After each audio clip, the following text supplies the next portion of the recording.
everyone, my name is Maisie and I'll be presenting the terms and concepts from Chapter 5 about positive communication climates. The communication climate is the emotional tone of a relationship. For example, if two people are constantly fighting and arguing, they have established a very negative communication climate because those negative aspects limit them from truly understanding the other person's message. On the flip side, if two people have established a very open and emotionally deep relationship, they have established a positive communication climate by allowing each other to express their feelings and listen in return. We can use confirming messages, which are behaviors that indicate how much we value the other person, in order to create a positive communication climate. These behaviors can be things such as putting your phone away, making eye contact, and facing the person while they're talking in order to show that they have your undivided attention. There are 3 types of confirming messages. The first type is recognition. This is when someone recognizes that you exist and that you are worth their time. For example, let's say I got a really bad grade on a test and I need to talk to my parents about it. After initiating the conversation, my parents could send me messages of recognition by stopping what they're doing, making eye contact, and even verbally addressing my presence by saying things like, "Oh, hey Maisie, yeah, let's talk for a second," in order to show that I am worth their time and attention. The second type of confirming messages is acknowledgement. Acknowledgement is someone's awareness and interest for another person's comments by asking questions and actively listening. If I explain to my parents that the test was really hard and that's why I think I got a bad grade on it, and they ask me the question of, well, what part did you struggle with the most? They are asking a clarifying question in order to better understand the situation and acknowledge my feelings on it. The last type of confirming messages is called endorsement. Endorsement is sending the message that what the other person is feeling is okay and that you agree with their statements. If I explain to my parents how I'm really disappointed in myself because I spent so much time studying and really wanted to get a better score, they could endorse my feelings by replying and saying, "That's totally okay to feel like that. We know you spent a lot of time studying and that would be really disappointing." They're creating strong support and a positive communication climate by acknowledging the situation and endorsing my feelings.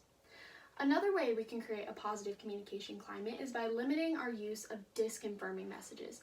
Disconfirming messages are behaviors that imply a lack of regard towards another person.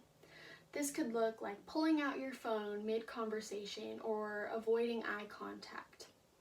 The most detrimental type of disconfirming messages is called an impervious response. An impervious response is when the listener just completely ignores the speaker altogether. So if initially, whenever I went to talk to my parents about the score, they just continued doing whatever they were doing around the house and just said nothing back to me, that would be an impervious response because they are disregarding my presence and not acknowledging my statement. Another type of disconfirming message is verbal abuse. If after explaining how sad I am and how I really wanted to get a better score, my parents replied with things like, "I guess you're just not as smart as I thought you were," or, "Yeah, you should be disappointed, you did really bad on it."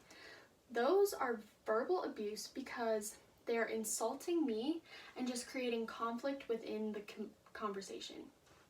Another type of disconfirming message is complaining. Whether the complaining is specific to a particular problem or generalized about the topic, complaining is typically unhelpful in creating a positive communication climate. In this scenario, complaining could be like if my parents responded by saying, "Why couldn't you have just studied harder in the first place?" That response is unhelpful in creating a positive communication climate. Another type of disconfirming message is called an irrelevant response.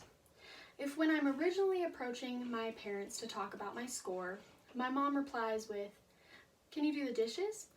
That is an irrelevant response because her response is completely unrelated to my original statement and topic. Irrelevant responses typically imply that the listener is not actually listening to what the speaker is saying. The last type of disconfirming message is called an impersonal response.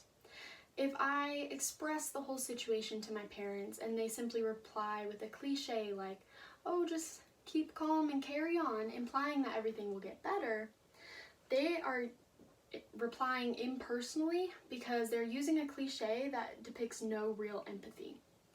This type of response usually implies that the listener is indifferent to the message.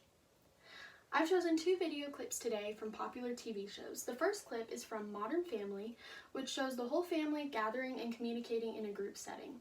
I chose this video because I feel like it really shows the different ways that each person can incorporate one of these messages, whether it's confirming or disconfirming, into a conversation in a casual setting.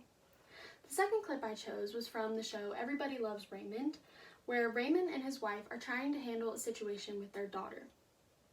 I chose this because it really contrasts the different communication climates, because the mother tends to send more disconfirming messages, like complaining, whenever dealing with the daughter, which makes the daughter not really want to talk to her.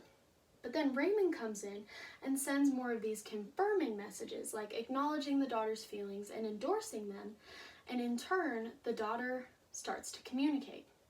I hope you enjoyed learning about the ways to create a positive communication climate, and thank you for watching.